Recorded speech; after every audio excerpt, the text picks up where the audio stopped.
What is going on, guys? Long time no see. It's been about probably 4 to 5 weeks since I uploaded anything, and that's because I just recently got married.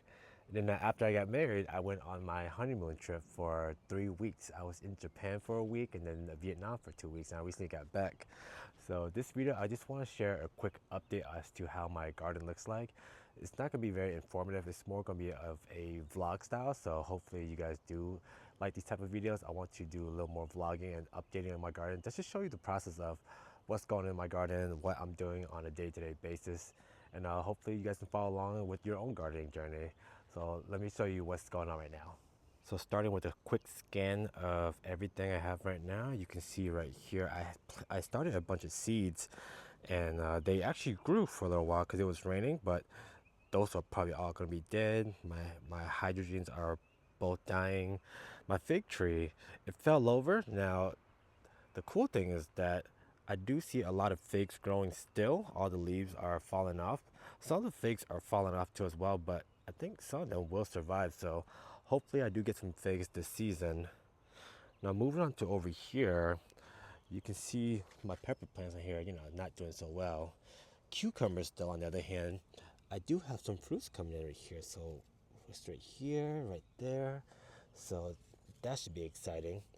I always like cucumbers. Now, it's not in the best shape, but it should be recovering as I water it more and more lately. Now, it has been really, really hot lately. It's like 90 to 95 degrees every single day. So I am having to water almost on a daily basis just to make sure the plants are not getting too dried out and everything. Take a look at my tomatoes.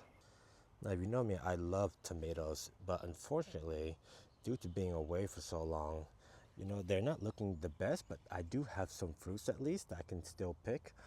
This variety over here is a little more hardy. You can see that I have some really nice ones over here that are definitely ready to be picked. So I'm excited for that. These down here are not looking so well. So tomatoes are doing somewhat okay. I'm kind of surprised that they survived. Now over here, I was testing out some chaos gardening before with carrots. I never got a chance to thin them out, but you look at the soil, it's very dried out. It's gotten to the point where the soil is like hydrophobic.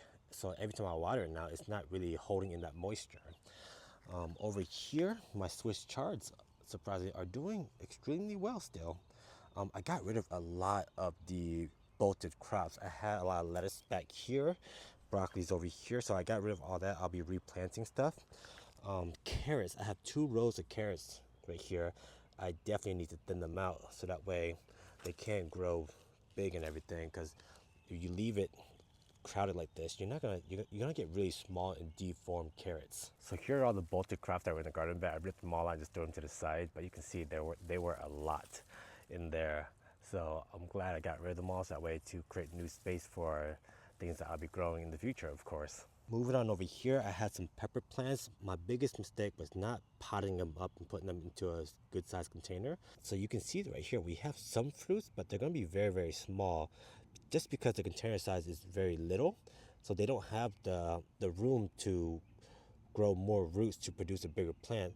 You can see that all the leaves are torn off for some reason. So I have a feeling there's some animal coming back here and just eating the leaves most likely. So moving on over here, I have my 3 blueberry plants. This is the pink lemonade.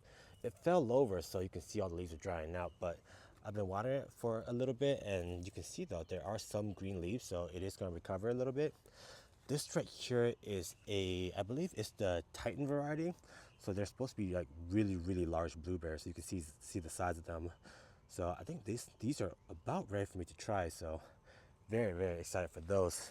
And then this one right here though, I'm not sure what's going on, but it is beautiful right now. So many blueberries. You can see them, right? So hopefully these will ripen up eventually. And I have some blueberries for the season. Now the one thing that made me the most sad, I would say, is my persimmon tree. Take a look at it real quick. You can see it's not looking so well. All the leaves are crunched up. It fell over while I was on vacation. I had my friend come over and pick it back up, but by that time though, you can see that it's a little too late. But hopefully, I do plan on just finding a location and digging a hole and then just putting it into the ground.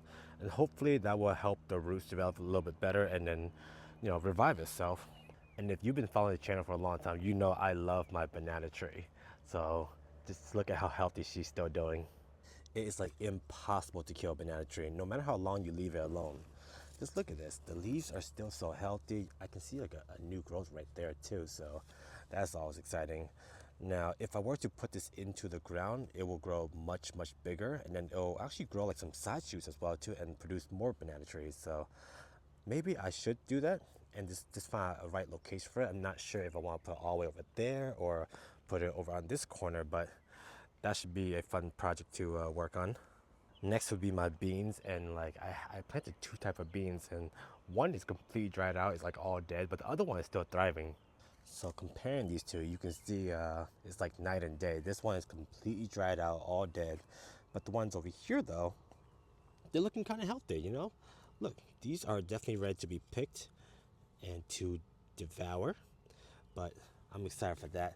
There's three of them actually, one, two, three, and they're all doing decently well, I would say, so that makes me happy.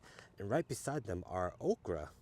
I've never grown okra before, but looking at these variety right here, I think they're the miniature variety, and you can see these little fruits are starting to come up. Oh, definitely right over here.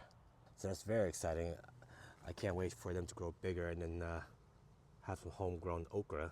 And now for another one of my favorite trees is my mulberry tree. You can see she's still doing quite well. By leaving it in a container, it does keep it kind of small, so I have to put this into the ground so that way it can flourish and grow to like 8 feet tall, if I remember correctly, and it'll produce a lot of mulberries. This season, I only got like a little bit a couple months ago, and they were delicious. I'm not gonna lie. So I can't wait to put them into the ground so that way they can grow much, much bigger and produce a lot more fruits for me. And for the last thing in my garden is this massive, massive beet. I harvested another one recently over here, and I ate it, and it's very, very delicious. So one last one right here. I'm gonna leave it there for maybe like another 1 or 2 days just to see if it does get a little bit bigger. So with beets, once they get to about a tennis ball size, they are ready to be harvested. So I might as well harvest right now real quick. All you gotta do is just grab it right here and just, there we go. Just look at that. Look at the size of this thing. Isn't it beautiful? Now the cool thing about beets is that you can eat every single part of it. You can eat the leaves. They're very, very healthy, really beneficial. They're like on the same level of healthiness as kale. And then for the beetroot, of course, you can eat the skin and then the beet. But it's extremely, extremely healthy. I highly recommend you grow them because they're very easy to grow. It's very low maintenance, and they're delicious. And now with this bed completely empty, I'll probably make a video of what I'll be growing in this one, and then as well as the 2 rows over here. That way I can start fresh with the brand new soil, amend it real quick, and then have fresh seeds in there, and hopefully it flourishes and looks beautiful very soon. There you go, guys. That's a quick update of how my garden currently is. I'm definitely excited to be back in the garden and ready to grow more things and share with you guys my journey. And remember, always enjoy the process and keep it stress-free, because remember, gardening is supposed to be a stress-free hobby, all right? So happy gardening, okay? Take it easy.